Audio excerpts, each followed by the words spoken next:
You gotta put on a headphone. I mean, a headset. Well, all three of us have.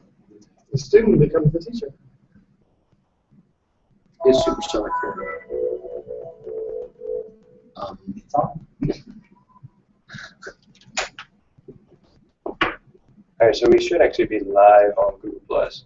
So it should be live on sportsmedicinebroadcast.com. So if you just happen to be watching, we're live, but I'm still waiting on some stuff to load. Come on, come on.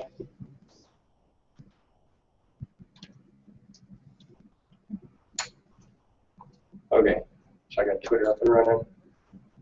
Recording here, just up and running. These tweets. Tweet your questions. If you have any questions about athletic training, you can go to the Master of Athletic Training website at www.hhp.uh.edu/MAT. Again, that's www.hhp.uh.edu/MAT. We also have a new Twitter account, and you can follow us now at Do it. Hashtag U-of-H-M-A-T. Again, that is hashtag. U-of-H-M-A-T. And we also have a Facebook page, so find us on Facebook at Master of Athletic Training. So now we've got all that out of the way. I'll delete that out there. Thank you very much. All right, so we're recording here. We're good.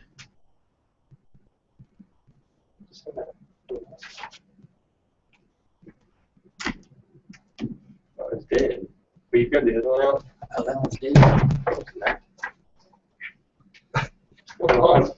It's not dead. It's 100% full. It keeps shutting down. Maybe it's because I had the thing plugged in. It's acting weird. All right. When we start that about getting going. All right, here we go. You ready, guys? Yep. All right, what's up, y'all? Welcome to the Sports Medicine Broadcast, episode 86. Masters of Athletic Training live at U of H, featuring Dr. Yellen, Dr. Knobloch, and then hopefully some of the students. They were talking about whoever that girl is in the background. Nicole Cashin. Nicole. What? Nicole Cashin. Nicole Cashin. They're talking about her earlier. I'll pan the camera over so you can see her in just a second. I am your host, Jeremy Jackson, and with me today, Bill's doing a little work over there to get stuff hooked up, but of course you know Dr. Knobloch, and then you can see Dr. Yellen, but my head's in the way. Right, Dr. Yellen, you can see Dr. Knobloch, my head's in the way. There we go. Everything's backwards over here. All right, so if you want to join our conversation, sportsmedicinebroadcast.com has all the links. You can listen to the live stream from there.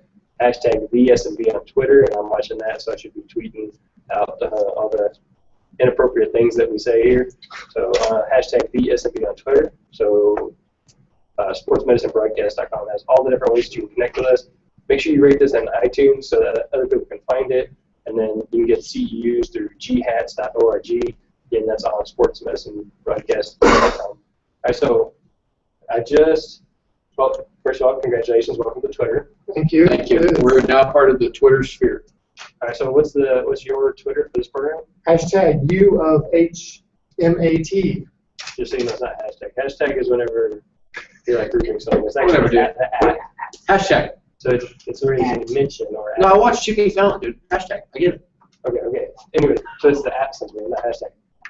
At U of H. It's UH or U? U-of-H. U of U-H-M-A-T was taken, so I had to do U-of-H-M-A-T. I have no idea why Matt is taken, but I go to U-of-H-M-A-T.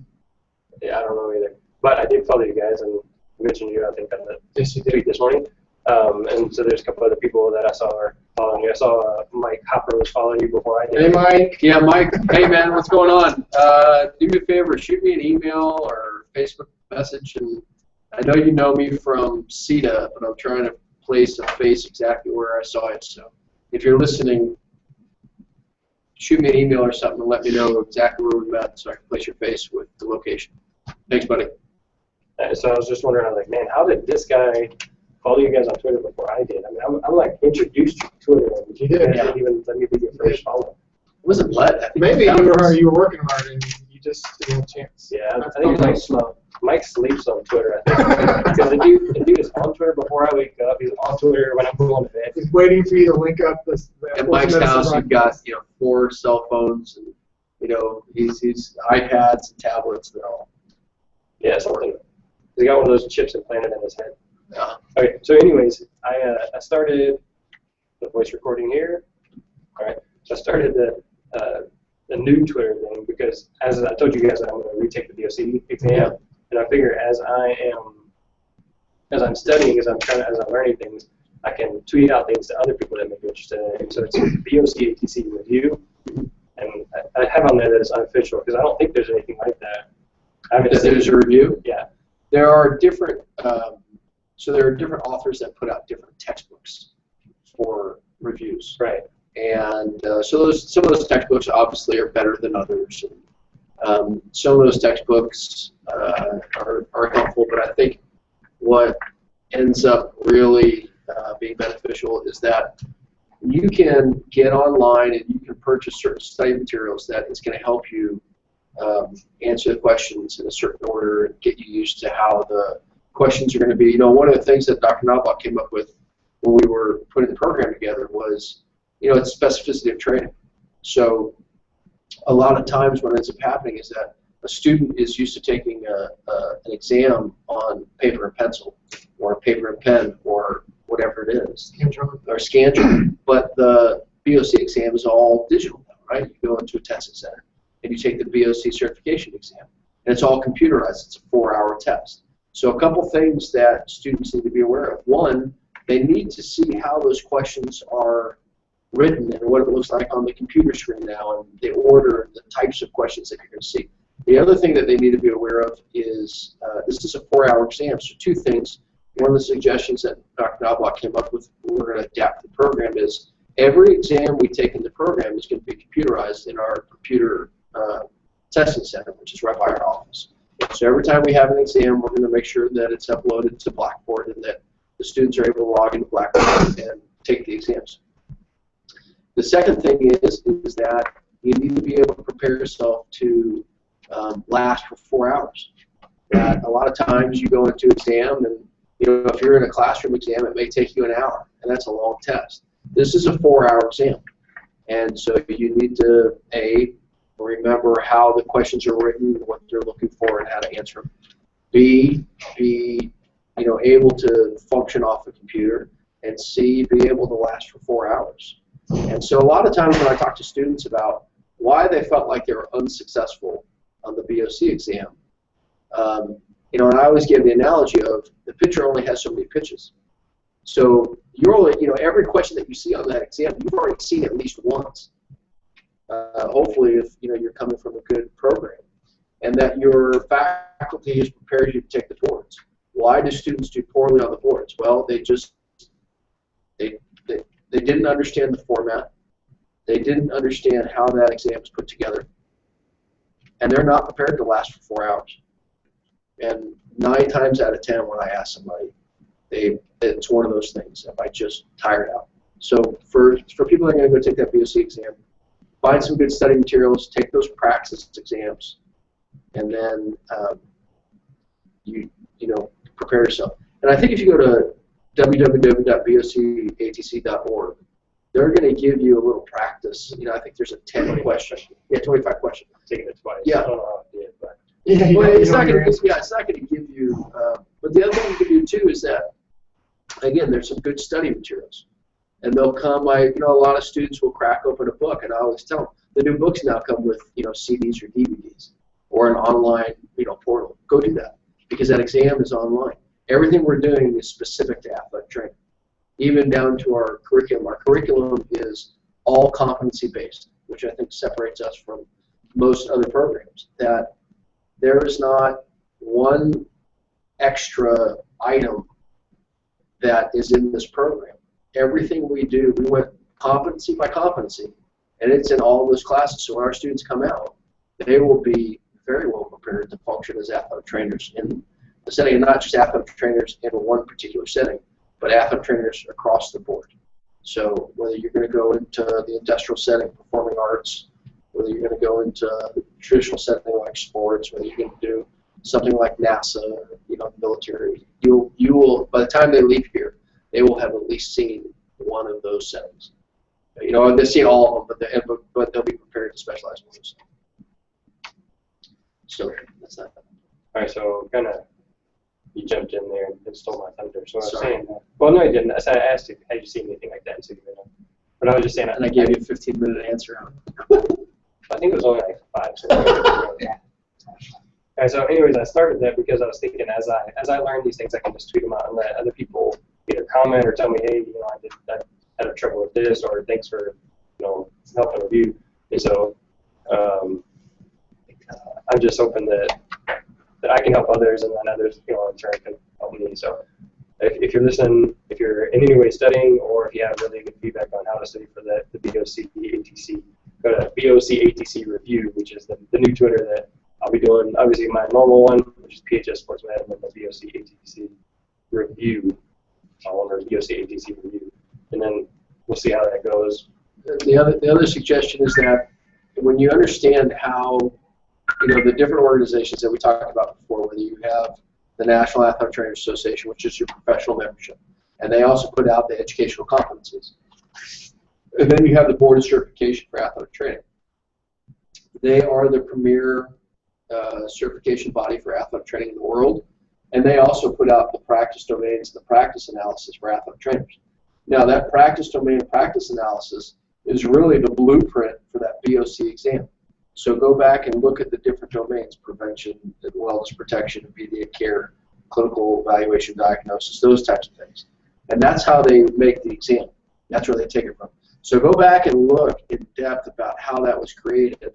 That's really the blueprint for the exam. Then the NATA educational competencies are created to be those practice domains. And then those educational competencies have to be administered by each program. And each program is monitored, right, or they're accountable to the Commission on Accreditation for Athletic Training Changes. So if you go look at it, go look up the practice domains, the practice analysis, find out how they got there. And once you can break those domains down, then you understand the different domains, the questions they're going to be coming from, right? Because we just went from 6 domains to 5. I was trying to turn on the computer, figure out why the thing kept shutting off. Oh, sorry. So I missed the start of it. Were you talking about the role delineation? You're at the role delineation practice analysis. This is the blueprint for the exam. Okay, so I'm sorry. Continue. I was just making sure that you're talking about, because that's Yeah. what you had said last time. Right. And I looked at it, but it's like, yeah, it's $10 you got to buy it. So. Well, and you know, and it's worth it because it's $390 now. I think to take the exam. $300 to take the exam.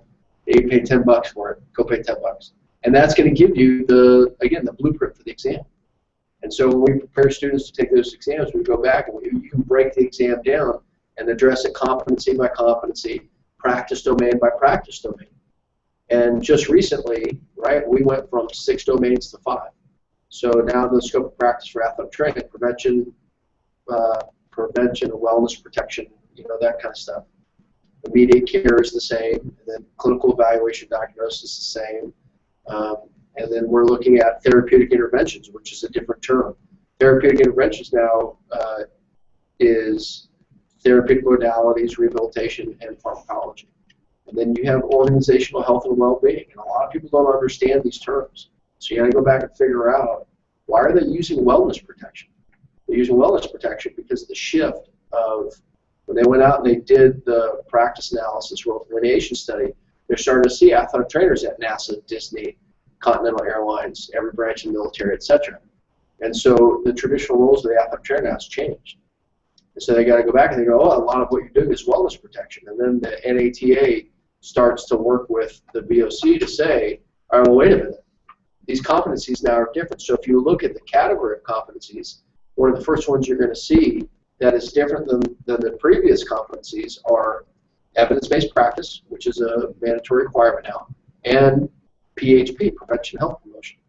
And that's the biggest category, because it really is about prevention health promotion. And again, the athletic trainer is the only medical professional that's specialized in prevention of injury. We're it. There's nothing else out there that has the combination of prevention of injury and immediate care. That's good. So That was all in one breath. So prevention, and you said there's 2 major ones. So what separates us from other like professions is the combination of the fact that we have prevention and wellness protection. and that we also combine that with immediate care. So other like professions have clinical evaluation diagnosis. We see that in physical therapy, occupational therapy, chiropractic medicine, right? Everybody's trained in diagnosis. And I want to get something straight. You talk to some athletic trainers, and back in the day, we're not allowed to diagnose. Yes, you are. That is now part of your scope of practice. The American Medical Association has recognized us as the ability to diagnose injuries. So to use that word, we said, okay, word. Whereas when I was going through school, no, you're not a physician, you don't diagnose. No, we do diagnose. We've been found to have the right education to do so. So, clinical evaluation diagnosis. So that's like other professions. Therapeutic interventions, therapeutic rehabilitation, therapeutic modalities, pharmacological interventions. Other professions also deal with that. So that's a similarity. Organizational health and well-being. Other professions have that, which in my opinion is one of the weaker areas of athletic training. We don't give enough emphasis on the business side of what we do. We've talked about that before. But the combination of prevention or wellness protection and immediate care, that combination, no other profession has. And so that's what starts to separate us from other like professions. And we need to be able to build on that and protect that and really advocate for that. That's good because most athletic trainers, like go back 10 years or more, don't have the business aspect. We learn business on the job training. Right. So that's where I learned. My first job was I got a stack of old insurance claims that hadn't been filed. I'd never seen a claim in my life, and I had no experience in that. Insurance waivers are. Exactly. And Used to know that. second payer, HMO, primary care. I mean, they were past due. So parents were calling me. I mean, it's exactly right. I'd never had any training in that. And you're right. There's the business side of it. I'm just going to turn it towards him. Sorry. He's not as loud as you are, so. Speak up. This is the administrative. My last the name. administrative guru. I mean, if you want to talk physiology or research or something, I'll turn into him. But when you're talking NATA competencies and Katie and all that, he can run the show. That's my area. That's my life. So yeah, I mean, you think about you think about situations, and I've had numerous conversations with other athletic trainers about, I got an athletic trainer because I really wanted to see somebody's head roll off their shoulders, and I don't really care about insurance reimbursement. I don't really care about fundraising. I don't really care about lobbyists. I don't really care about governmental issues. I just want to rehab a shoulder. I want to, be able to properly diagnose a concussion, all those other things. Yeah, man, that's awesome. But how do you think we get access to all these other things? And that, we need to be involved in governmental affairs. And every time that you have a situation like this, the sports medicine broadcast, and you have athletic trainers, my students, they're slowly learning. They've been now, this is our third day together, these graduate students in athletic training. And, we've probably taken 50 pictures already.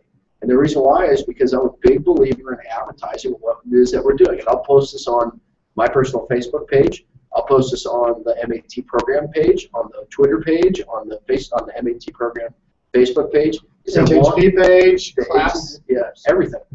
And the reason why is because I want people to see what it is that we're doing, what is the training of an athletic trainer. And I've also been known to bombard the NATA news with pictures saying, look at what we're doing at District 6. Look what's happening here. And so that's all part of marketing and promotion. And, it's part of the culture in athletic training where, I've always said the best athletic trainer is the one you don't see, right? Because that means they've done a good amount of work on the prevention side. They've eliminated most injuries, and that's a really good clinician. But now it's a matter of marketing and promotion, being able to create buy-in of your stakeholders.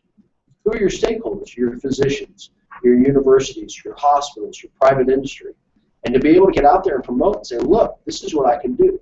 For instance, that document, and I forget exactly where, but it's on the NATA website, for every dollar invested in an athletic trainer, you're going to get a $7 return on investment. That is a huge amount of return on your investment. And when you're talking about the economy and you're going to private business and you say that to them, listen, you give me $100, I'm going to give you $700 back in savings. And you're going to be more productive and all these other things. Those are big numbers.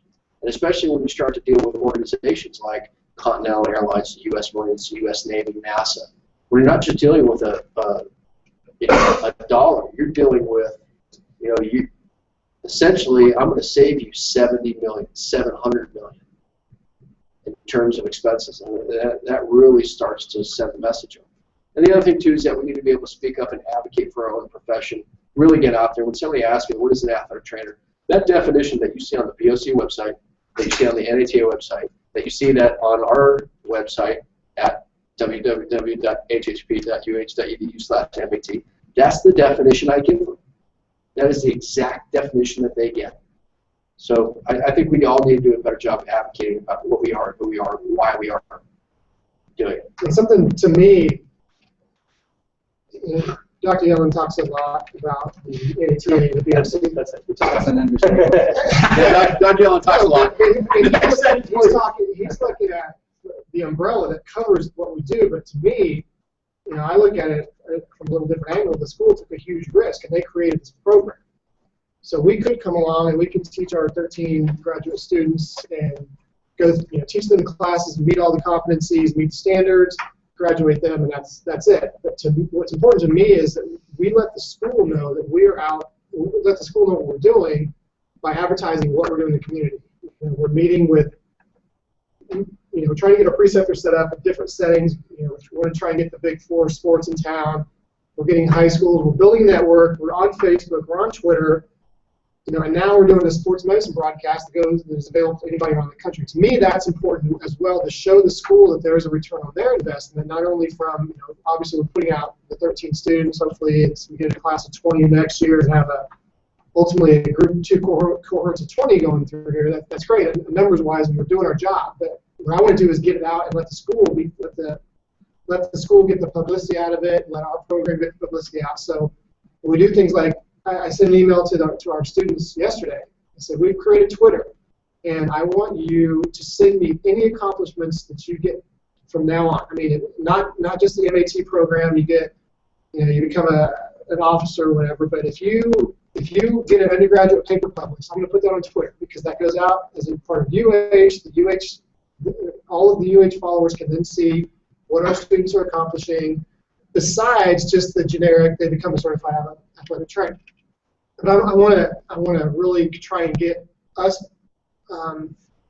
get us out in the community. I mean, like I mentioned once, I want to get involved with GHATs and SWATA and that kind of thing, doing committee work as well. But really show that the school made the right choice in starting this program. We put out a good product. We get out in the community and do what needs to be done, and promote ourselves, promote the school, promote the profession as well. And that's what we're trying to do, along the lines of everything else that Dr. Yellen was talking about as well. So it's one of my personal goals is to really get the program involved in different things, get involved in non-athletic training things, fundraisers, scholarship fundraisers, that kind of thing for other individuals, help out with research, that kind of stuff. So that's good because they get your kids involved, show them the community and the profession that your kids are doing more than they're not just, and that's actually, I'm going to talk about that when we're going to do a resume building thing. And one of the things is you can have this generic resume of I did I got certified, got a 4.0 GPA, whatever. But if you can compare that to what the employer wants, is somebody that was volunteering, they did all these different experiences, they went out, they did community work, they served on student councils or things like that. And that's what we're going to do actually next week, is trying exactly what you're talking about, showing that our students are not just doing what they're told to do, or just doing the minimum, which is passing their classes, getting their clinical rotations taken care of, being a good student, and that's it. But they're getting this tremendous resume built. They're volunteering, they're networking, they're involved in the school, they're involved in the community, and hopefully when they come out, they have this amazing resume that really makes them a top candidate for any job they want. So that's the side I really focus on from. Yeah, because if they have the big resume or everything on it, or they have the one that they just were there in the shadows. Yeah. Well, somebody told me once, no more than a 2-page resume. I think that's asinine.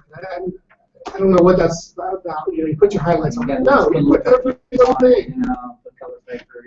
Yeah, put everything on there that you did, in my opinion. But that's to each when I was at the University of Louisiana, I was also responsible for hiring all the graduate assistant athletic trainers. So I was responsible for recruiting all the undergraduate, but I was also responsible for going out and finding the certified athletic trainers that are going to be graduate assistants. And I'd get some pretty impressive resumes, but exactly what Dr. Knopflock was saying. I get some impressive resumes of 4.0 students, and they passed their boards. Good job. I'm looking for those people. I'm looking for the leaders. I'm looking for the ones that said, yeah, I went and I got some more experience, and I volunteered here, and I volunteered there, and I made sure that I was out in the community, because that's really what the clinical practice is going to take. And then when you're an athletic trainer, I don't care if you're the athletic trainer at Disney. I don't care if you're the athletic trainer at Pasadena High School. I don't care whether you're the athletic trainer at University of Houston. I don't care whether you're with the Texans. You are doing a multifaceted job. And part of that job is proper communication and being able to get out and speak to people about what it is that you're doing and why you're doing it, right? And so the more experience these students have in doing that, getting out in public and being, face time with the public, the more comfortable they're going to be when they leave here.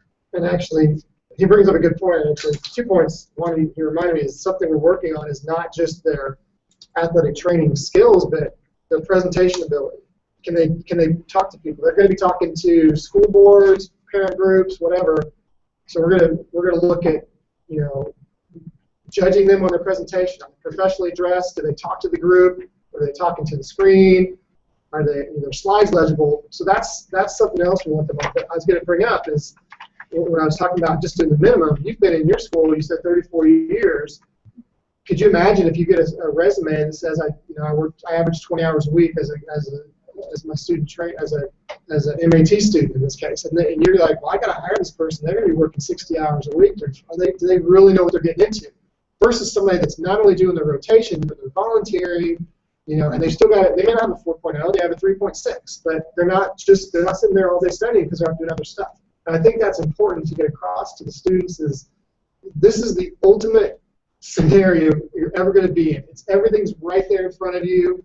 You're guided, you're told how long you have to work, all that. When you get into the real job, you get somebody hurt after a football game, you may have to go to the hospital with them, you're there until 1 or 2 o'clock or however long, you got Saturday treatments and everything. So I think your situation is probably the penultimate of how hard you may have to work in a real job. And I want the students to, I'm not saying they have to do that here, they have to volunteer or else they're not a good student, volunteer for everything, but they have to be exposed to what's going to happen in the real world.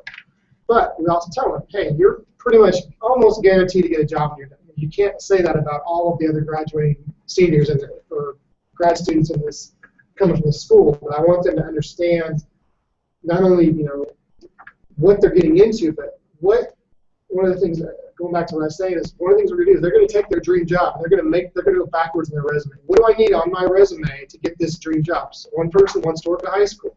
One person wants to work with female professional sports. What is it about you that's going to be different from these 7? You tell me, how many applicants do you have for an assistant trainer's job, athletic trainer job? Would you say, Bill?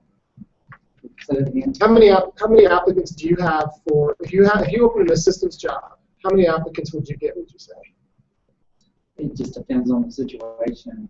It could be anywhere from a handful to maybe 10. So 10. So you're going to get 10 resumes. And what separates? It's an easy way to separate is you look at the ones that have the minimums, you set them aside. What are the ones? Right. And that's what I want to try and build. It also has to do with the job itself, what people are qualified to do. Now, if you're at one of these schools that they have to teach, then of course obviously a teaching certificate. The teaching certificate has to come into play. Mm-hmm. In some of our schools, they still have to have some sort of a teaching because they have to have sports medicine. They have to have that certificate to teach. Now, let me ask you a question. Real quick, this is Nicole, right? Nicole. Bill, lean back a little bit. Yeah. Nicole, you're going to get in here in a second. There you go. So Nicole, we can see in the camera now. I just wanted to throw that out there. Can you hear me? Or do I need to go? No, you need to come over here, Nicole. And grab a chair. Look at this guy. Now, let me tell you what you need to do. Get over here. Are you gonna Come over here. I want you to talk clearly. What's that? She can have mine if you want. Here. You Not choke yourself. Sorry, Dr. Young is no longer available. He's They were working on strangled himself. So this is Nicole Cashin, one of our master. This is Nicole Cashin. Nicole, is the microphone on here? Yeah, I can hear it. I'm living out one of my bucket lists, like I'm an interviewer at ESPN. So Nicole, what was it like when you took that winning shot? Nicole, tell us a little about swish. That's what it was like. Tell us a little bit about you, about your degree, where you came from, and why you're here. The program, what you want to accomplish as a student, give everybody a little idea of the kind of quality of student that we expect here in the program. Okay, so my name is Nicole Kasha. I recently graduated from the University of Houston. Go Cougs! And yeah, go Cougs. I had initially gone to Dr. Yellen for my PT resume. And when I walked in his office, I asked him, hey, can you help me out? And he was like, no, you don't want to do PT. I'm like, no. He's like, you want an AT. So he immediately showed me this PowerPoint presentation that he put together, and it automatically got my attention because I did want to go into sports medicine with physical therapy. But he made me realize that why not just jump in it right away and go in and start working with athletes, or all the activity that I wanted to do in PT, I can get through AT, if not more. So I was very excited about that, and I applied. It's been great since. But as far as The last 3 days. it's only been 3 days, and I'm It's been excited. great except for the last 3 days. I mean, we've already done a lot in the past 3 days. We have they've definitely both Dr. Knobloch and Dr. Yellen. They work well off of each other, and they feed off each other very well. And they're definitely helping all of us kind of gain confidence with what we're doing and what we're going to do and what we want to do. So great teachers, and I look forward to what comes more with the program. We just took part of our CPR first aid, and that was exciting. He makes it fun, Dr. Yellen makes it fun, and kind of always keeps you interested. He finds a way to All right, so let me jump in right keep you there. involved. Did you use bullhorns or anything? Has there been any real excitement with this VR yet? We used We used some Bee Gees and Yeah. some We had Queen. So, right, the cadence to compressions is Staying the Alive? same cadence as Staying Alive by the Bee Gees and Another One Bites the Dust by Queen.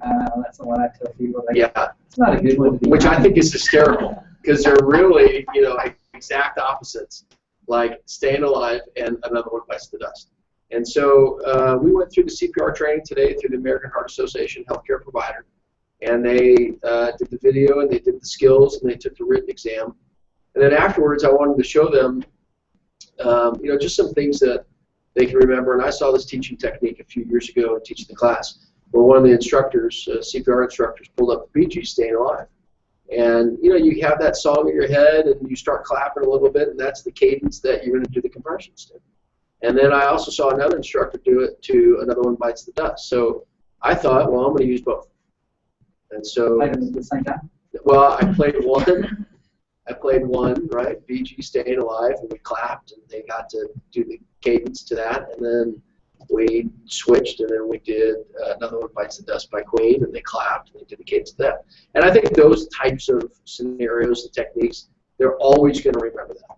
They're always going to remember that. They may not remember everything that they learned that day, all the different changes in CPR where it was, airway, breathing, circulation, now it's circulation, airway, and breathing. And the different changes of, for an adult, it's really 30 to 2 for both 1 and 2 respirator, but for kids and, kids and infants, it's 15 to 2 if you're a 2-person respirator. It's still 30 to 2. All these different, things you have to remember.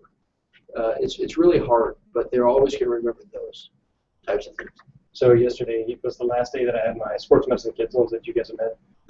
And I wanted to make sure that they practiced CPR before they left. So we did the whole thing, conscious choking, unconscious choking, unconscious on the ground. So when they were doing the compressions and stuff on the unconscious, their partner or whatever was they're yelling at them. I was like, all right, y'all. One of them was like, so when can we make some noise and scream at them? So it's like, hey, that's a great idea. Y'all do that. Y'all start screaming. So you're there, oh my God, my child, my baby, what do you do? So they're doing compressions, and these other people are just yelling at them, and it's just really funny, But at the same time, Those are real life Hey, scenarios. if they had that song in their head to help them relax, they'd be playing the song in their head. yeah. When Wait a they're second, let me get my phone. Yeah, my fear is like if one of those, I've used that technique now for a while. My fear is like one of the students is going to be like, "I'd love to help you, but I need you to YouTube another one bites the dust by Queen." You brought up like point, Jeremy. In their emergency care class, I'm going to do that very thing. But I don't know if I mentioned this before, but I've never had. Nobody knows how they're going to react until it's when they're in a real world situation. So they're going to actually, I think I mentioned, we're going to do these online YouTube videos of enacting your emergency action plan. It's going to be 3 scenarios. One's going to be a broken neck, and one's going to be they walk in, there's an unconscious athlete. And that's something I want is I want somebody there screaming or panicking or like a parent saying, help me, because if they're all acting like what you would probably get in an undergrad or maybe a high school class, it might be giggling, and it's cut, stop. You're not doing that. It's going to be somebody's taking charge, and they're going to elect who's doing what. But it's going to be that very same thing. One person will be screaming, the other person's going to have to take charge of that, or whoever's leading has to direct somebody to call the ambulance, direct the other person, get the AED. This person has to control the scene or whatever. But that's something what you're saying is exactly right. It's fun to yell at them, but in the real world, you've got an unconscious football player, and their parents run out of the stands, are screaming and hysterical, and I've seen twice this happen where it's exponential. As one person starts screaming, somebody else starts screaming, and then 2 more start screaming or panicking, and there's 6 and 8, and you've got a whole crowd out of your hands, and you're trying to help this person, and they're trying to, they're making it somewhat unsafe in a way, and that's what I want these guys to do, is to show how it should be done. Even though they know each other, they're going to be professional, they're going to be serious, and we're going to put it on YouTube, hopefully, and so when somebody says, emergency action plan athletic training, they can find that video and see that kind of thing. Maybe we can put it up on the sportsmedicinebroadcast.com at the sports medicine. No, it's just sports medicine. The sports medicine broadcast. It's just sports medicine. Right? Sports medicine broadcast. It would be too much for people to type. So You're going to have it's as people easy as so possible. lost. They're like, I give up. I'm not going to this site. I don't even know what it is anymore. You guys bring up a good scenario along the lines of what Dr. Knobloch said, is that when I was teaching emergency medicine, the athletic training program, what I would do is that I teach the skills, and we'd have them, prepare for the laboratory exam, and they would practice until it really became habit. And then on exam time, I'd walk in, and they have no idea what's coming. I'd walk in with a whistle, I'd walk in with a bullhorn, I'd walk in with an air horn. They have no idea what's coming, even to the point of when they're performing the skills like blood pressure and pulse and auscultating lungs. I'd get up right next to them, I'd look over them, and I'd intentionally try to make them as uncomfortable as possible. Some students cracked, some students didn't, but they always ask, why are you doing that? And I'd say, what do you think it's going to be like in the real world? This is exactly what it's going to be like. So if I can, essentially, we're kind of dancing around the topic of we're going to push the students outside their comfort zone. And if you're going to fail, I want you to fail safely. And if you fail a certain path, I want you to be able to fail in our particular setting, because we're not going to let you fail all the way, right? There's a safety net, and we're going to build you back up so that if there are any weaknesses, we're going to exploit those weaknesses. So by the time you graduate, we've been able to close the gap, and you are a very proficient clinician. And there aren't going to be a whole lot of things that when these graduate students come out of school, there aren't going to be a whole lot of things that they haven't seen before. When I was teaching CPR as an instructor, I told the class, I said, you are in the perfect scenario for CPR. You're in an air-conditioned room, person's laying flat on their back, they're unconscious, you're with your friends. I said, can you think of what's going on in the real world? This person's we'll just use CPR as an example. They probably vomited. They're probably outside in the heat. They may be laying on concrete or asphalt. You got screaming people around you. They're laying on their stomach. You don't know if there's a neck injury. So I said, and I don't think it's fair to the students to always learn in the perfect scenario. Yes, you learn the fundamentals. I mean, we can talk about that all day, but I think it's you put them in. If you hire somebody and they've never seen a situation before and they panic, you're like, why did I hire this person? I can't try. I don't want to leave them with someone else's life in their hands at football. I got to go in the office and take care of something. So I really think they deserve and they need to be challenged, not to punish them, but just to say, this is what you're getting into. And that's part of the reason with the 50 hours of observation we required is to show. So we could have just said, apply and pay your fees and get accepted to school. then they get here, and all of a sudden it's like, wait, I got to be out doing this, I got to do this. No. We wanted them to see what they're getting into. If you're willing to do all that, and then now you did that, and you still want to apply, that's the kind of student we're interested in. Yeah, So, we need that real life simulation as realistic as possible. We have some more students who come in. All right, so you can jump in and We can jump in. Come on in. While they're getting ready, Nicole, Okay. where did you say what's your dream job as your psychologist? Well, my dream job would probably be with professional sports. I really enjoy the rehab process within athletic training, so we have orthopedic rehab specialists, but within the professional sports realm, Professional sports, where would you prefer? basketball. Like WNBA or NBA? Either or, to be honest. I play basketball. I just enjoy the sport in general, so women's, men's, You know, one of the brief conversations that I had with Dr. Lowe, you can Yes. Dr. Lowe is, you know, this topic of physician extender. As athletic training expands, right, one of the areas that we're getting into is physician extender. And what does that look like? And so a couple of conversations that I've had with Dr. Lowe is being able to use this program as a platform to help build that physician extender program. So you have orthopedists like Dr. Lowe, team physician for the Texans, team physician for the Rockets, that kind of stuff. And then we get a student like Nicole who says, look, I'm really interested in rehab, and working with a team and working in a clinic like that. And we start to say, and this is going to open up the can of conversation about, okay, you're going to graduate some of these master's students, and what kind of experience are they really going to have in graduate school? Well, if you look at most of the undergraduate athletic training programs, it's a 5 to 6 semester program. Our graduate program is 6 semesters. Our students are walking out with 1,400 hours of clinical education experience. Minimum. And so now what ends up happening is that, okay, Nicole wants to have some more experience in education. So we've already made the relationship. We've already created an affiliation with UT Health Science Center Department of Orthopedics, which Dr. Lowe is the department chair for. So part of their rotations is that they're rotating in summer number 2. They're rotating with Dr. Lowe and Dr. Crumby, and they're also going to rotate with Dr. Pashani and Dr. Muntz. And now Nicole comes out and she's had some opportunities to see some things, and she wants to get more training. Well, we've developed this fellowship program now. Looking forward to be able to develop a fellowship program for physician extended. And so that she's able to walk into that and work as a fellow. And now she's going to come out. Imagine how marketable somebody like this is going to be. You already have an undergraduate degree in exercise science. You went off, you got your master's degree in athletic training from a Tier 1 university. You're certified and licensed in athletic training, or maybe along the way, because we've also put a strength conditioning course in there.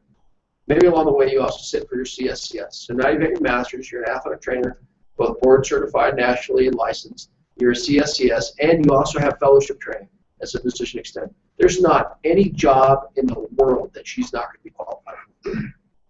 So that's really the kind of I guess emphasis that we're placing on on this education. The other thing too is that Dr. Knobloch and I realize this is a once-in-a-lifetime opportunity. We're at a Tier 1 university. This is the first athletic training program at the University of Houston. This is the first athletic training program in the city of Houston. We're the 4th largest city in the country. We've got your first class, and this is our first class. And so we've got this opportunity with this entire medical center to really impact our entire profession. And we take that very, very, very seriously.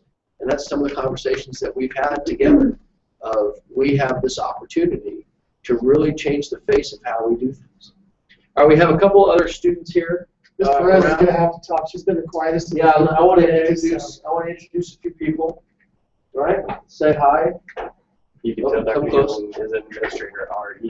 He's just loving the microphone. And He's taking He over. likes to talk. Dr. Young likes to talk. He does. Especially when it comes to athletic training. I talk about this for days. You have 3 of them. all right, so Oh yeah, you're on the mic too. yeah, so y'all can just ignore it. All All right, so go around and introduce yourselves. We're going to start with April. Hi, my name is April. I've got my undergraduate here at U of H kinesiology Go Cougs. major. Yes, go Cougs. And why are you here? It kind of just fell into my lap. I originally wanted to be a nursing student, and I graduated right when the program was supposed to begin. So I decided to apply for the program, and luckily I got in. And passed your drug test. Yeah. Yeah, Some people criminal bring up. background. Criminal background. Yeah, the drug test didn't bother us, but the criminal background, we weren't sure. And so, what do you think you want to do to graduate from this program? Hopefully working for a professional team. And what sport? Basketball or football. So the Texans or the Rockets. All right. Staying here at home. So Jeff Kaplan and Roland Ramirez, yeah, PT guy. yeah, Ramirez is out there, and we're gonna have to contact the. So what's interesting is they say that, and it instantly becomes the pressure's on Dr. Yelena. We need to get them, like I was saying, what can their resumes get on, or what can be on their resumes to get them those jobs? That's on us. So they have to do the work, and they have to get good grades, and they have to get the degree. But what are we doing on our side to get them the experience that will make them a viable candidate? And to me, that's tremendously important. So. You hear a lot of this professional, and the Dodgers are the perfect example of a female athletic trainer being a head trainer for a professional sport. Introduce yourself. Hello, my name is Latasha Harrison. I What graduated. your friends know you as. They know me as Tasha. I rarely answer to Latasha. But I went to University of Houston and Go Cougs. graduated with exercise science minor in health. And I'm interested in athletic training because at first I was looking into physical therapy. And I just enjoy sports so much that I got introduced to athletic training. And one of the athletic trainers here told me about the program. Awesome. Well, what do you think you want to do when you graduate this program? I wouldn't mind clinical settings, so in a hospital with rehab, and along with that, maybe work with a team. And then later on, get a facility on one. Entrepreneurial skills. I love it. All right, let's go across the table. Make money. That's it. MC, Dr. I got my mind on my money and my money on my mind. Go ahead. My name is Sarah Strickland. I graduated from Texas A&M University with a degree in sport management, and then I came here a couple years ago and pursued a master's in motor behavior, which I'm in the middle of, and now I'm here in the athletic training department at U of H. Go Cougs. Yeah, So you're I'm involved in 2 master's programs at one time. I am in 2 master's programs at one time. I'm 6 credits shy of my first master's degree, so I had to put it on hold to get the prereqs for this, and I plan on finishing them both by May 2016. That's outstanding. And I'm interested in goes on. One of the conversations that Dr. Knobloch and I have had is, once we get this program stabilized and accredited through Katie, moving forward and looking forward to be able to create a PhD program here at the University of Houston in sports medicine in our department, and to be able to prepare those PhD students, take these master's degree students that are now qualified and identify the ones that want to continue on in research, the ones that want to continue on in teaching, and develop a PhD program that is really geared towards what the future of the profession is doing. So have them teach an accredited athletic training program.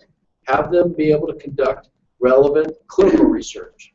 Have them be a part of these different committees, whether that's at the university or at the state or district or national level. Have them also, engage in clinical practice. Have them constantly be involved. So when they come out of this PhD program, that they are specifically prepared to walk in and be able to contribute to the profession. All right. I was just going to highlight, Sarah's mentioned, I can just see her cover letter now. I have dual master's degrees. That's instant credibility, and that's the things I was mentioning. I want to get all the students to have it there, so things like the cover letter just sticks out. This is the candidate. It automatically goes in the positive pile, the good pile. And I really want to be one of just very few head athletic female trainers for a Major League Baseball team. That's my goal. So Maybe second at the best, because there's already one. So Yeah, there's one, Sue Fausto. I don't know if she's with the Dodgers. She's not there anymore. not there anymore. Yeah, I don't know if she. I thought there was one more now. There was an assistant with the Raiders, but regardless, Yeah. the field is changing. We have a bunch of other AT. Let's go to Tashari.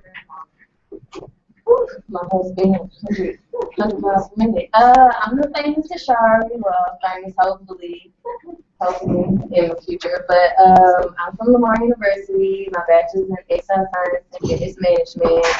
Officially, one of the physical therapists that I've been doing internship with, like, no. So, typical student, didn't know what she wanted to do. He was just in the air, so when I found something, and it just really sparked my interest, I was like, I have to go or go home. So I'm here, and I'm trying to pursue my dreams. Hopefully, I change lives in the future, or make a difference, get a good outcome for myself. Something along that road. Good. We have some other students that just came in, so why don't we put some chairs out and do some more introductions. We have our class of 13. All right, so while they're switching out, so I'm going to go ahead and say I'm not real happy that you guys are forming a partnership, because what I actually try to do is talk to Roland and get it set up so that I can volunteer with the Texans, like in April and May, and maybe June. No, he told us the summer is bad, so they would need your help anyway. Yeah. So. And so I know, but if you guys are taking up the opportunity, so what I really want, we might defer to you because you may have done some things for us. I'm not sure. So Roland's like an amazing rehab guy. Yeah, we had him. Something I really want to get good at is rehab, and so I'm sure that our relationship will benefit me and just seeing you guys. Of course, as this grows, hey, can we shut this door? Come on, shut the door behind you. So I was just kind of taking a jab there. But No, that's fine. You know, listen, and I'm going to tell you from the beginning exactly what I said, Jeremy, before. As you grow, we grow. As we grow, you grow. This is a partnership, baby. We grow and flourish together. We benefit athletic training as a team. Exactly. Exactly. He really may not have his job because look at this guy with the mic. I don't think you're going to be running this much longer. All right, come on over here. This is I the will say, right yeah, side I'm of going to the get more popular now that I've Then we you have, guys on here. listen, one of you It's like this thing students- with Howard Stern on the Howard You need to Stern come over this movie where Private Parts, they One said, of why us do need to come over. people listen to him? They want to see what he says next. Why do other people that don't like him listen to him? They want to see what he says next. So I think that's not the element of getting the crowd. People are talking, I can't hear this guy. He just talks and talks. I just want to hear what he says next. Again, so unfortunately we can't go past an hour today, but after. That's actually Yeah, we actually have to shut it down in about 5 minutes. No Twitter questions, huh? All right, so let's go here real quick. Your name, where you got your undergraduate degree, and what you think you want to do when you graduate from this program.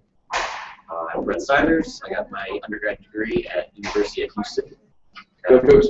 Cougs. When I graduate, I'd like to do anything international-wise towards athletic training or setting up a program that way. Good. Hey, my name is Will Ryan. I went to Texas Tech. I majored in sports sciences.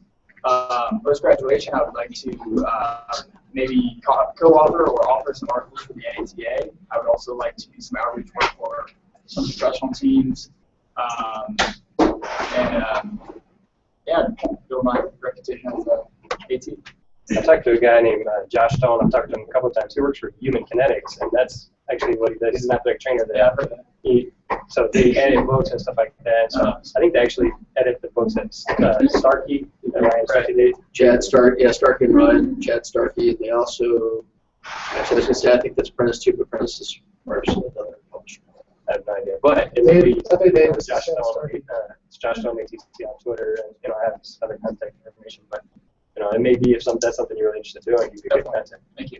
Let's go across. To get him a rotation in book editing, I guess. I'm Allison Crandall. I attended North Carolina University for undergrad, and I don't know, I'm still kind of up there what I want to do. I just love helping people and just want to see where athletic training takes me.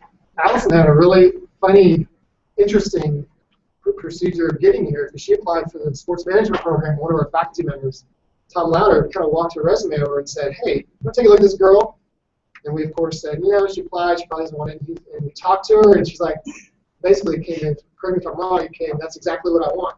And it was really, and she came here, she was a little behind the application deadline because of the situation that she made it here, and it really was quite a whirlwind for her. So she must have heard about it on the sports medicine broadcast. I'm sure at some point. I definitely Sports medicine broadcast. And something interesting about Allison is that her sister is in Los Angeles and does a YouTube station, essentially. So what we're going to try to do, if it's all right with you, is that I've asked Allison if her sister can do something about athletic training, and that we can make a mention of the sports medicine broadcast. And we can... No mention of the sports medicine broadcast. No publicity. No, we don't Just You don't need any grant money. I'm Carson Day. My undergrad is at Dempsey training. Go Cougs. I mean, sorry. What I'm gonna do with athletic training is something a little different, kind of not like big kids, but like performing arts or gymnastics, so big into that. Something a little outside of the box, not typical athletic training. I love watching Cirque du Soleil, so that would be a cool job. It'd be very Vegas fun. has full-time athletic trainers with their performance shows. Carson, I can see you one of the athletic trainers at Disney. Oh, Somehow I think yes. that would be your dream job. Yep, right there. After she gets off, dresses up Actually, and down. I want to be there when you're there, and you get the call. Goofy's down. I can't wait. Goofy's down. There she goes. Yeah, and if I didn't get into a program, I was gonna work there with their internship. So But you got to do a program. I You're did chasing get face into with a athletic. program.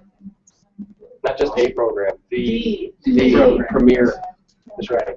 All right, let me go back here to my left. Your name, where you got your degree, and what you want to do in graduate spring. I'm Samantha Gonzalez. I went to Texas A&M University. Go Cougs. Oh. And I want to work with college or professional athletes. I had a little bit of experience in A&M doing student athletic training. See where it goes. All right, let's go to your left. Matt Barnes, and I graduated from McMurray University. Go Cougs. What I want to do after this is possibly get on with a college or professional football team. That's the ultimate goal. Now, something really interesting about Samantha and Matt is that they are both LATs. They already took their state license exam, so they can practice the state of Texas. Does it McMurray in Louisiana? No, Abilene, Texas. Abilene, Texas. Way, yeah. And Matt's uncle, Dan Barnes, who's an outreach athletic trainer for Memorial Hermann Sports Medicine, he's actually one of our preceptors. So we have some family connections in this program. And then we have Matt Coleman. Come on down here, man. He's one of the microphones here, and then I think we got to shut down after this, right? Yeah, that's fine.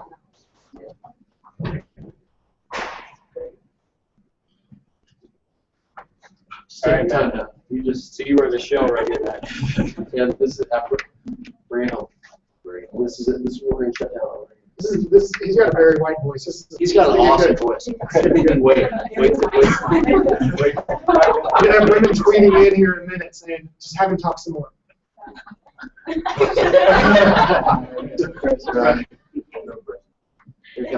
Your name, where you got your degree, what you got your degree in, and what you want to do with your graduate program. In my room. What you do it. Your radio voice. Your radio voice. Oh, I have a radio voice. You don't work here, man. You don't work. All right, there we go. All right, I'm Matt Cole. I went to Lamar University. Got my degree in exercise science. Fitness management. I'm done with the program here at UVH. I want to do high school athletic training. Nice. Yeah, it reminds me of that show. Remember Santa Hut used to have, the show The Ladies Man, where it was like he was a radio host, and he had a voice like that. All right, so this is the 13 Master of Athletic Training students, the inaugural class. 13 graduate students. We just took a bunch of pictures today, so we should have them all up on the website pretty soon at www.hhp.uh.uh.edu. You can follow us or /MAT. Let me do it all over again. www.hhp.uh.edu/MAT. Under news and events, and we're also going to set them up. They took individual headshots, set them up on people. When you log on to that website, if you want to see everything that the program is doing, just follow the news and events. We have a Facebook page. Look us up at University of Houston Master of Athletic Training Program. And we just set up a new Twitter account, and it's at U of H MAT. Yeah, so if anybody's following on Twitter, I think every single time I've tweeted with #GSUB, I used at UHMAT. So hopefully, more people will be able to see us soon since it just started yesterday. Right, yesterday? Correct. Yeah. We started Monday. And you got 10 followers already. Yep. Nice. All right. Well, granted, about 6 of them are in here. 6 of them are here. 2 of them, one is my mom. Their friends follow, and their friends follow will be, I tell the students now, the reason I sent that email yesterday was to get you to put accomplishments on there It goes out to everybody that follows us. It gets your name. So when you apply for jobs, there's a very good chance somebody's going to say, I know that name. She's done this and this and this for UH. So that's why we want to really use it as a promotional tool for our program, for our students. So Nice. it's hard to self-promote yourself, but you have to do it. You have to do it.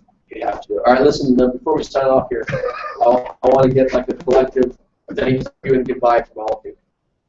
Okay? And then at the end, Oh, yeah, you want to last one walk in. oh, yeah, Amber Jones. Come on, hurry up. Amber, come over here. Don't shake, no, just come on, hurry up. That's the worst thing. Right over here. Yeah. One of them said, on Monday we're doing all the introductions. Who doesn't like speaking in front of people? And who was it? It was Tasha. And she, good, you go first. So name, where you got your degree, what degree you got, and what do you want to do when you graduate from spring? Okay, well, my name is Amber Jones. I graduated from Harvard University. It's in Dallas, like 5.5 hours away.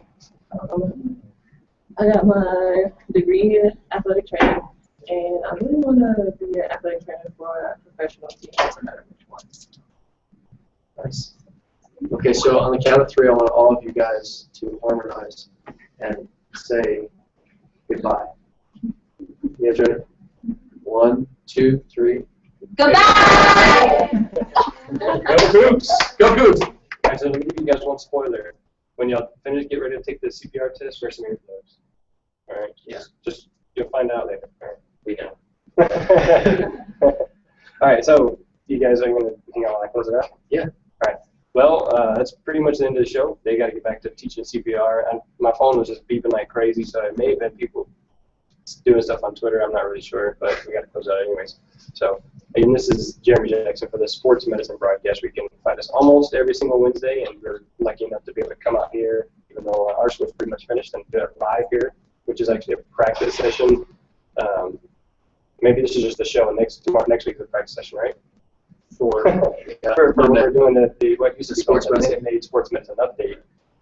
So that's a really cool workshop that Memorial Hermann puts on, and they're gracious enough to let us record all of the speakers and interview all the guests, or at least the ones that are available for interview. So we'll be using all that content on the Sports Medicine Broadcast as well.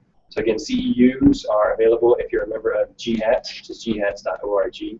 Again, for the sportsmedicinebroadcast.com, I am Jeremy Jackson, and with me today is the rest of the U of H Masters of Athletic Training program, which is the first Masters of Athletic Training program at the University of Houston, in the city of Houston, and according to Dr. Yellen, the premier Masters of Athletic Training program. So I think, without much further ado, you guys will say goodbye. Goodbye. We'll see you Monday. We'll see you on Monday, man. Thank you very much. That's a wrap. Bye. All right, so you guys can do what you gotta do. No, you guys can. It's just gonna take me a minute to shut it all down. Okay. I know the whole